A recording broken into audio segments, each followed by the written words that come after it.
नमस्कार, special report में आपका स्वागत है। मैं हूं राजेश कुमार। पहाड़ों पर हो रही बर्फबारी का असर अब मैदानी इलाकों में भी दिखाई देने लगा है। शीतलहर के साथ साथ कोहरे से लोगों को काफी परेशानियां हो रही हैं। जगह जगह पर अलाव जलाकर लोग सर्दी से बचने की कोशिश करते हुए दिखाई दे रहे हैं। और देश की राजधानी दिल्ली में तो ठंड इस कदर बढ़ चुकी है कि पिछले 10 साल के सारे रिकॉर्ड जो हैं वो टूट चुके हैं। उत्तर प्रदेश में सर्दी का प्रकोप जारी है। हाल ही में हुई हल्की बूंदाबांदी से ठंड और ज्यादा बढ़ गई है। और ठंड को देखते हुए सीएम योगी ने आदेश दिए थे कि हर जिले में रैन बसेरों में सभी व्यवस्थाएं चाक चौबंद होनी चाहिए। इस कड़ी में मुख्यमंत्री योगी आदित्यनाथ आधी रात को गोरखपुर के रैन बसेरे का निरीक्षण करने पहुंचे और सीएम ने रैन बसेरों में ठहरे लोगों से बात भी की और जाना कि आखिर कड़कड़ाती ठंड में लोगों को और क्या सुविधाएं मुहैया कराई जाए। इसलिए तो हम कह रहे हैं, ठंड से बचाएगा योगी कवच।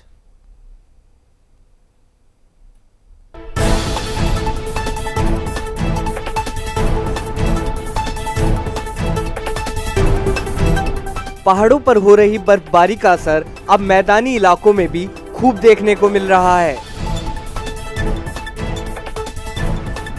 दिन रात चलती सर्द हवाओं और कोहरे ने लोगों का जीना मुहाल कर दिया है। प्रचंड ठंड के चलते लोग अपने घरों में रहने को मजबूर हो चुके हैं।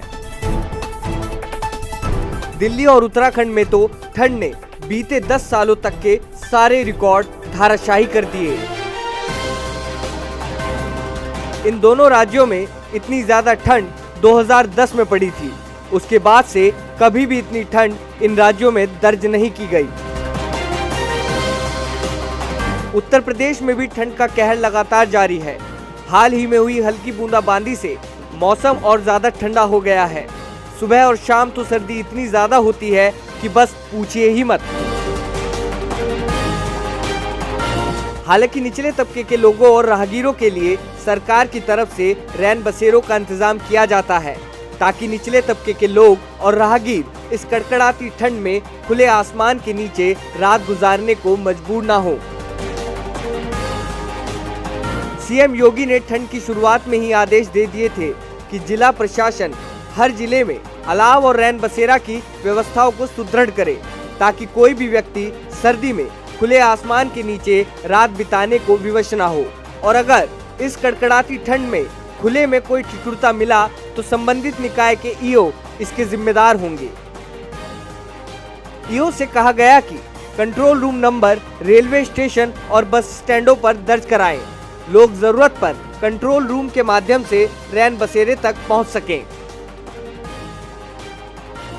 अलाव मुख्य चौराहों और स्थलों पर लगवाए जाने के निर्देश दिए गए हैं। अलाव और रैन बसेरे की व्यवस्थाओं की फोटो सहित आख्या ली जा रही है। अधिकारियों को नामित कर औचक पर्यवेक्षण किया जा रहा है। संगठनों और समाज सेवियों से कहा गया है कि सर्दी में बचाव के लिए जरूरतमंदों की मदद करें। इसी कड़ी में रैन बसेरे में इंतजाम कैसा है और हालात कैसे हैं, ये जानने के लिए सीएम योगी आदित्यनाथ गोरखपुर में रात को भ्रमण पर निकले। सबसे पहले सीएम योगी रेलवे स्टेशन के पास मौजूद रैन बसेरे में पहुंचे, जहां उन्होंने रात्रि विश्राम के लिए रुके लोगों से बातचीत की और जाना कि उन्हें यहां किसी तरह की कोई असुविधा तो नहीं है। बारी बारी सीएम योगी ने यहां ठहरे सभी लोगों से बातचीत की। हाँ जी सर, इस साइड के उधर गए होंगे। वोकल करना चाहिए तो कहाँ से? मुजफ्फरनगर से आपने कोई सी के पेपर देने के लिए आए? कोई दिक्कत तो नहीं आ रहे हैं? आप कहाँ से हैं? हमको इस यहाँ कैसे है? मतलब दिखता नहीं। दिखा लिया डॉक्टर से? हाँ, ये अस्पताल में दिखाए तो दवाई दी है। मेडिकल कॉलेज नहीं गए थे? मेडिकल कॉलेज में दिखा देना, दवा दीजिए, डॉक्टर की दवा दे दीजिए। इसके बाद एक बार फिर से दिखा के फिर वो करवाना, ठीक है? अच्छा, हाँ, तो फ्री में ऑपरेशन हो जाएगा। जिसके बाद सीएम ने रैन बसेरे के कर्मियों से बातचीत की और यहाँ मिलने वाली सुविधाओं के बारे में जाना।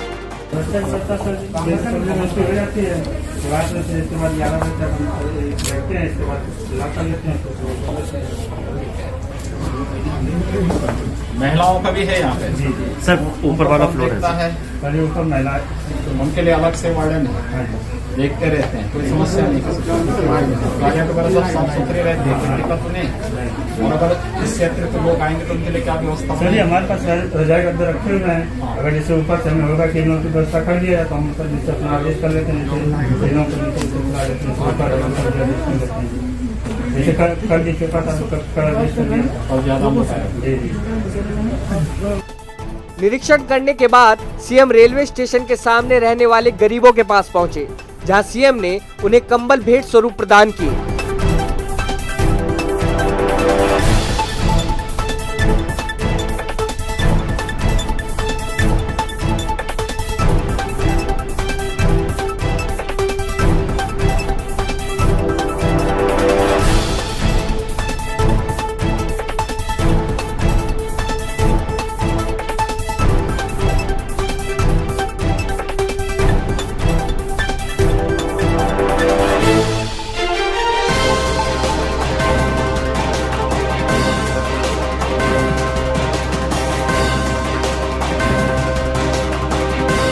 आगे बढ़ते हुए सीएम योगी पहुंचे झूलेलाल मंदिर के पास बने रैन बसेरे में।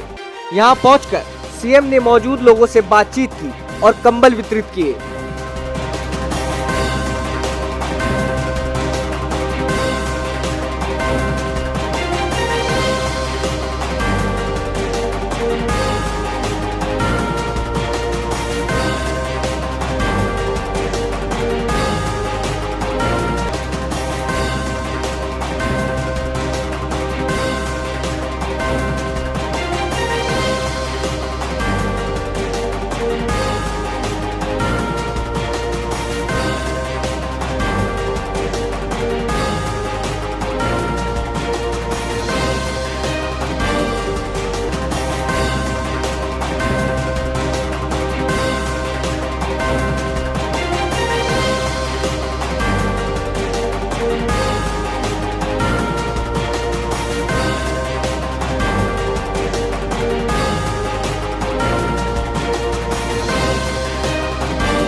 सीएम योगी के औचक निरीक्षण की खबर मिलते ही जिले के सभी रैन बसेरों की व्यवस्था आधे घंटे में ही चाक चौबंद कर दी गई।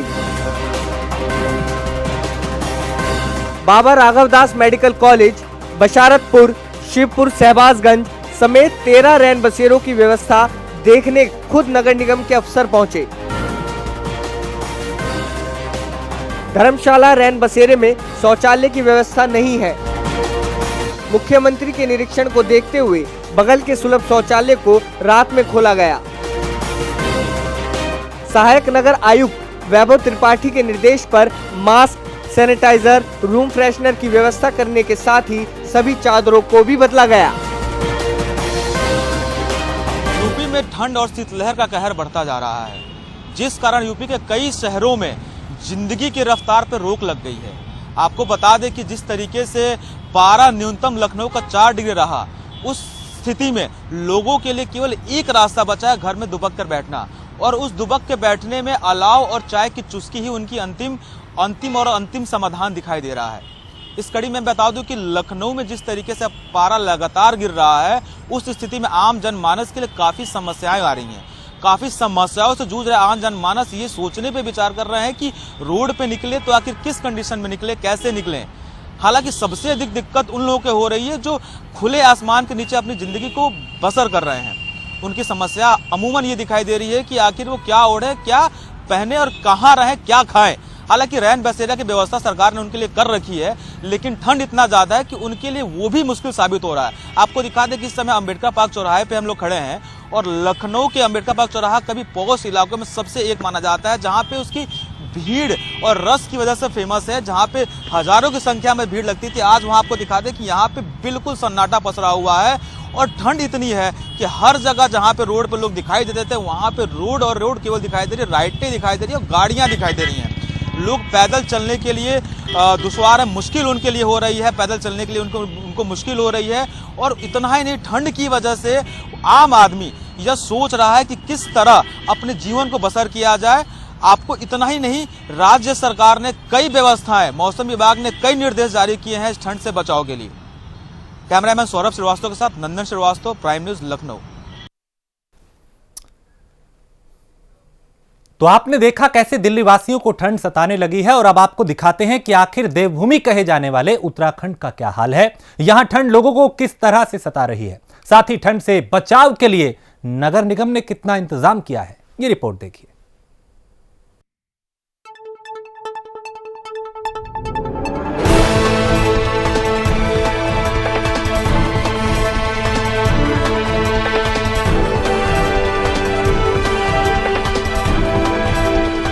उत्तराखंड समेत पूरा उत्तर भारत इस वक्त कड़ाके की ठंड से जूझ रहा है।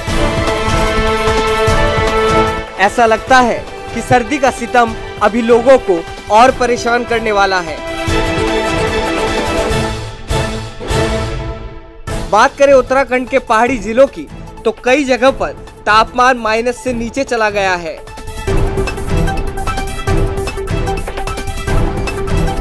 पहाड़ी इलाकों में हुई बर्फबारी का असर अब महसूस होने लगा है।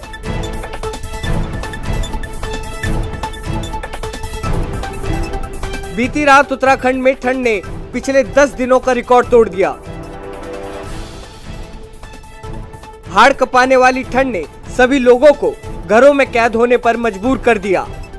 मौसम विभाग की माने तो प्रदेश में अभी ठंड और सितम ढा सकती है। ऐसा 10 साल बाद हुआ है जब दिसंबर में तापमान इतना नीचे गिर गया हो। मौसम वैज्ञानिकों के अनुसार दिसंबर के पहले पखवाड़े में इतनी ठंड पिछले 10 सालों में पहली बार पड़ी है। बीती रात ठंड ने बेतहाशा कभी छुड़ाई। प्रदेश में सुबह से ही कोहरा छाया रहा। कोहरे के साथ शीतलहर चलने से हाड़ कपाने वाली ठंड पड़ रही है।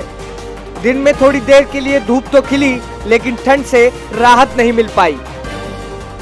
पाले को देखते हुए विभाग ने अगले 5 दिन के लिए येलो अलर्ट जारी किया है। इसके अलावा 2 जिलों में कोल्ड डे कंडीशन भी बन सकती है। ये जिले हैं हरिद्वार और उधम सिंह नगर। विभाग की तरफ से कहा गया है कि यहाँ रह रहे लोग अगले कुछ दिनों तक सतर्क रहें, ठंड से अपना बचाव करें। हालांकि सूर्यदेव के दर्शन देने के बाद भी ठंडी हवाएं कपकपी छुड़ाती रही। पहाड़ी इलाकों में लोग घरों में ही दुबके रहे। बाजारों में सन्नाटा पसरा रहा। लोग सिर्फ जरूरी काम होने पर ही घरों से बाहर निकले।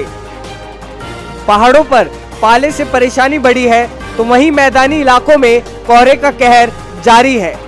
लोग ठंड से बचने के लिए हर जतन कर रहे हैं, लेकिन बचाव के सभी इंतजाम नाकाफी साबित हो रहे हैं। ठंड से बचाव के लिए लोग जगह जगह अलाव का सहारा लेते नजर आए।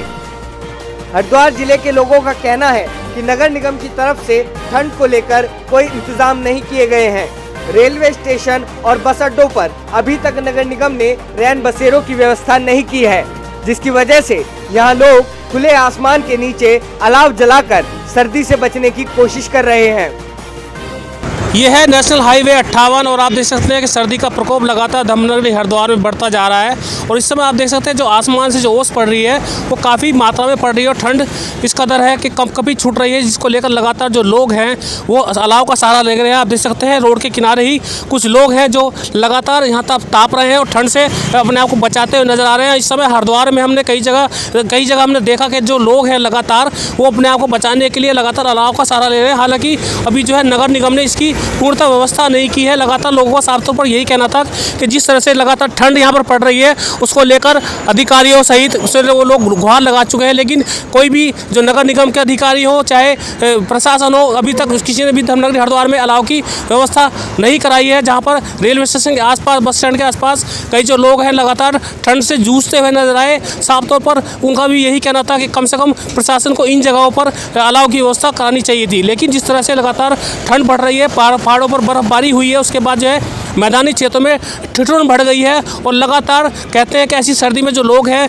जो बीमारी से जूझने वाले लोग हैं, जो काफ़ी भिखारी टाइप के जो लोग यहाँ पर रहते हैं, तो उनकी कई बार देखा आता है ठंड के कारण मौत हो जाती है। तो निश्चित रूप से प्रशासन को जहाँ इस ओर ध्यान देना चाहिए, वही प्रशासनिक अधिकारियों को भी लगातार कुंभ के कारण यहाँ जो लोग हैं, पुलों के नीचे जो उनको हटा दिया गया अतिक्रमण के कारण, उनके ऊपर छत भी यहाँ पर नहीं है, तो उन लोगों को इसलिए उनको सहारा उनको मिलना चाहिए। लेकिन फिलहाल जो लोग हैं अब ठंड से जूझते हुए नजर आ रहे हैं। अब देखना होगा कि आने वाले समय में जो लोग हैं और ठंड उनसे कितने वो सताते हुए यहाँ पर धर्मनगरी हरिद्वार में देखते हुए नजर आएंगे। फिलहाल आप देख सकते हैं ये नेशनल हाईवे 58 है और लगातार यहाँ पर ठंड का प्रकोप जारी है। वहीं जोशीमठ में पारा -11 डिग्री तक लुढ़क गया। पहाड़ों को बर्फ की सफेद चादर ने अपनी आगोश में ले लिया। ठंड का कहर इस कदर है कि पीने वाले पानी की पाइपलाइन तक में बर्फ जम गई, जिसकी वजह से लोगों को पीने के पानी की भी काफी दिक्कत हो रही है। पिछले 1-2 दिन से काफ़ी ठंड हो रही है यहाँ पर और एक तरीके की शीतलहर चल रही है यहाँ पे, और जिसके कारण यहाँ पर पानी वगैरह की भी काफ़ी दिक्कत हो जाती है। पूरा पानी जम रहा है यहाँ पर और माइनस में जा रहा है पूरी तरीके से यहाँ पर तापमान। स्थानीय लोगों का कहना है कि इतनी ठंड पड़ने के बावजूद जोशीमठ नगर निगम किसी तरह की कोई मदद नहीं कर रहा है।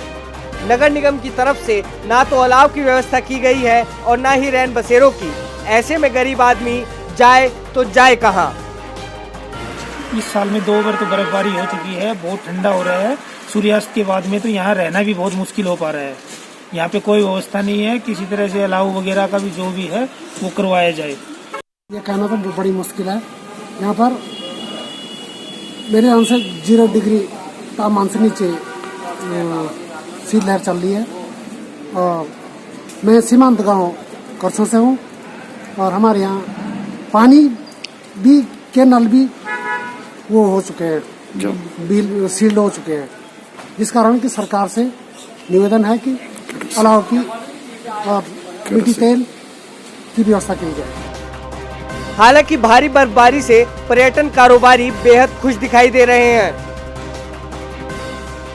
जोशीमठ के विश्व प्रसिद्ध हिम क्रीड़ा स्थल औली में बर्फबारी से पर्यटकों के चेहरे भी खिले नजर आए। औली में बर्फबारी से यहां पर पर्यटन कारोबार के चमकने की उम्मीद है। पर्यटक औली को लेकर होटल कारोबारियों से जानकारी ले रहे हैं। पर्यटकों के औली आने की उम्मीदों से यहां शीतकाल में भी रोजगार की उम्मीद बढ़ी है। दूसरी ओर किच्छा जिले में भी लोग ठंड से परेशान नजर आए। स्थानीय लोग जगह जगह पर अलाव जलाकर ठंड से बचाव करते दिखाई दिए। लोगों का कहना है कि यहाँ नगर निगम की तरफ से ठंड से बचाव के लिए कोई मदद नहीं की गई, ना तो अलाव के लिए लकड़ियाँ दी गई और ना ही रुकने के लिए रैन बसेरों का प्रबंध किया गया।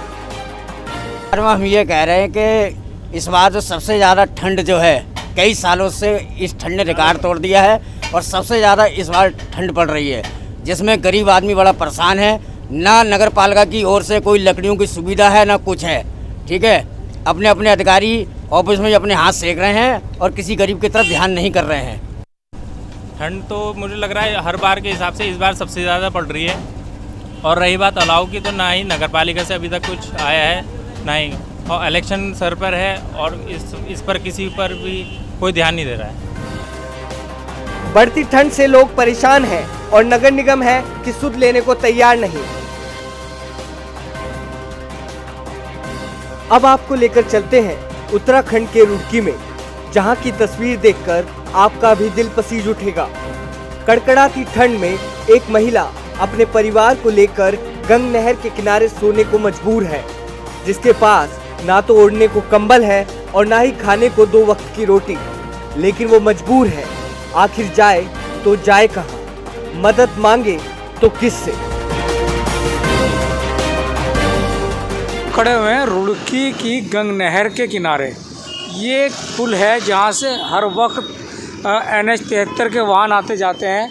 आप देख सकते हैं कि ये आशियाने यहाँ पर कुछ लोगों ने आर्जी तौर पर बनाए हुए हैं। हालांकि सर्दी और धुंध इस वक्त कड़ाके की यहाँ पर पड़ रही है।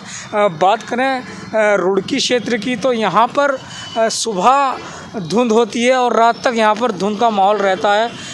लोग बड़े ठंड से सिकुड़ रहे हैं और घरों में दुबके हुए अक्सर ये लोग रहते हैं। आपको मैं दिखाना चाहूँगा कि यहीं पर ये गंगा जी यहाँ पर बह रही हैं और इसकी वजह से भी यहाँ पर कितनी ठंड का माहौल यहाँ पर हुआ होगा आप देख सकते हैं। वहीं पर ये लोग कुछ लोग इसी फुटपाथ पर पड़े हुए हैं।